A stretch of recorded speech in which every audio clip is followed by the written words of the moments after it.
بریلوی اللہ کی بھی گستاخ، بریلوی قرآن کی بھی گستاخ، بریلوی صحابہ کی بھی گستاخ۔ صحابہ کا کلمہ کون سا تھا؟ لا الہ الا اللہ محمد الرسول اللہ۔ بریلوی سارے اسلام کے گستاخ۔ اسلام کا کلمہ کون سا ہے؟ لا الہ الا اللہ محمد الرسول اللہ۔ لیکن سبا سنابل کیا سبق سکھلا رہی ہے کہ اللہ کے رسول کی رسالت پہ ڈاکہ ڈالو اور چورو اس چوری کو چھوڑ دو، توبہ کرو۔ اور احمد رضا خان نے مان لیا، یہ فتاوی رضویہ ہے کہ سبا سنابل بڑی مشہور کتاب ہے اور اس کا آپ انکار نہیں کر سکتے۔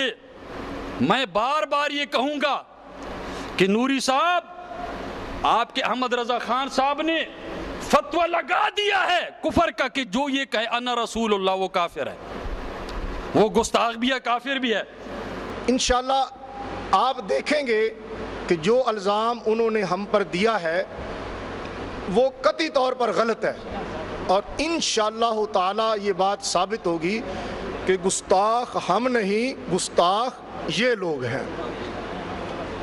انہوں نے یہ حوالہ پہلا پیش کیا سبا سنابل کے حوالے سے، فوائد السالکین میں ہے کہ خواجہ معین الدین چشتی اجمیری قدس سرہ نے فرمایا کہ میں حضرت مخدوم شیخ یوسف چشتی قدس سرہ کی خدمت میں حاضر تھا۔ ایک شخص بیعت کے ارادے سے آیا، خواجہ کے قدموں پر اپنا سر رکھا اور عرض کیا بیعت کے لیے حاضر ہوا ہوں۔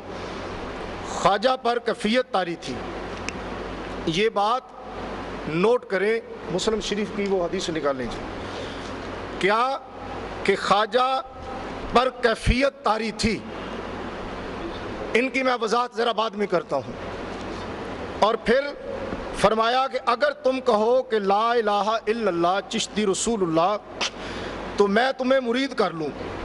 چونکہ وہ شخص دھن کا پکا اور سچا تھا، اس نے فوراً اقرار کر لیا کہ خواجہ نے بیعت کے لیے اسے اپنا ہاتھ دیا اور اسے بیعت کر لیا۔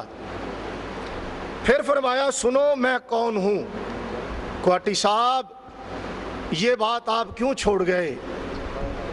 اس لیے چھوڑ گئے کہ آپ نے خیانت کرنی تھی، اور خیانت کرنا آپ کا کام ہے۔ اگر آپ خیانت نہ کریں تو آپ کا کام ہی نہیں چلتا۔ یہ الفاظ آگے نہیں پڑھے۔ خواجہ نے کیا فرمایا؟ سنو کہ میں کون ہوں اور کیا ہوں۔ محمد الرسول اللہ صلی اللہ علیہ وسلم کے دربار کے کمینے غلاموں میں سے ایک ہوں۔ رسول اللہ نہیں ہوں، محمد الرسول اللہ صلی اللہ تعالی علیہ وسلم کے دربار کے کمینے غلاموں میں سے ایک ہوں۔ کلمہ وہی ہے، محمد الرسول اللہ۔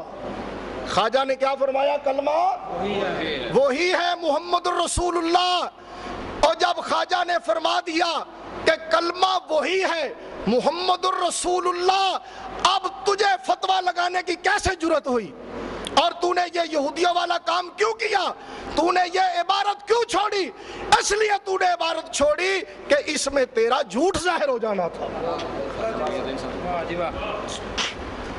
کلمہ وہی ہے، مگر میں نے تیرے کمال اور اعتقاد اور صدق کو آزمایا تھا۔ کیا بات؟ تیرے اعتقاد اور صدق کو آزمایا تھا، کہ تیری آزمائش کے لیے کہا، اپنی نبوت کا اعلان نہیں کیا، کہا میں تو محمد الرسول اللہ کے دربار کے کمینے غلاموں میں سے ایک ہوں، کلمہ وہی ہے۔ میں نے تیرے امتحان کے لیے یہ بات کہی ہے۔ میں کون ہوں؟ میں تو محمد الرسول اللہ صلی اللہ علیہ وسلم کے دربار کے کمینے غلاموں میں سے ایک ہوں، حضور کا ادنا خادم ہوں۔ اور کہا خواجہ پر کیفیت طاری تھی، خواجہ پر کیفیت طاری تھی، اسی پر غور کر لیتے تو فتویٰ لگانے کی تم جرت نہ کرتے۔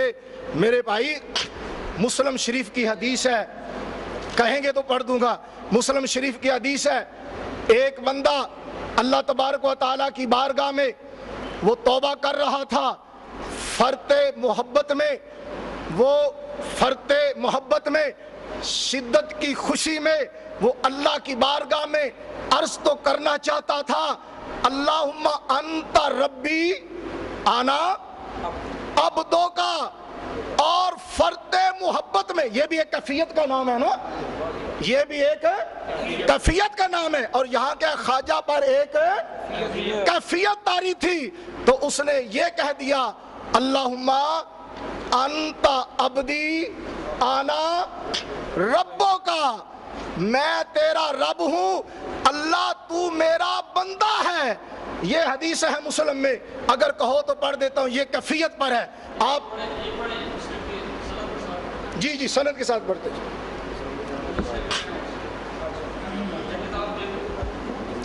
یہ دیکھو صحیح مسلم شریف کی حدیث ہے، حدثنا محمد بن الصباح وزہیر بن حرب قال جميعا اخبرنا عمر بن یونس قال اخبرنا اکرمۃ بن عمار قال اخبرنا اسحاق بن ابی طلحہ قال اخبرنا انس بن مالک وهو ام قال قال رسول اللہ صلی اللہ علیہ وسلم للہ اشد فرحا بتوبۃ عبد حین یتوب علیہ من احدکم کان علی راحلتہ بارض فلات فانفلتت منہ وعلیہا طعام وشراب فایس منها فاتى شجرة فاستاج في ظلها قد ایس من راحلته فبينه وكذلك اذ هو قائمة عنده فاخذ بخطامها ثم قال من شدة الفرح، ثم قال من شدة الفرح، پھر اس نے شدت فرحت سے کہا اللہم انت عبدی وانا ربک اخطا من شدت الفرح، اس نے یہ غلطی شدت فرحت سے کی ہے، اس پر کفر کا فتویٰ لگایا گیا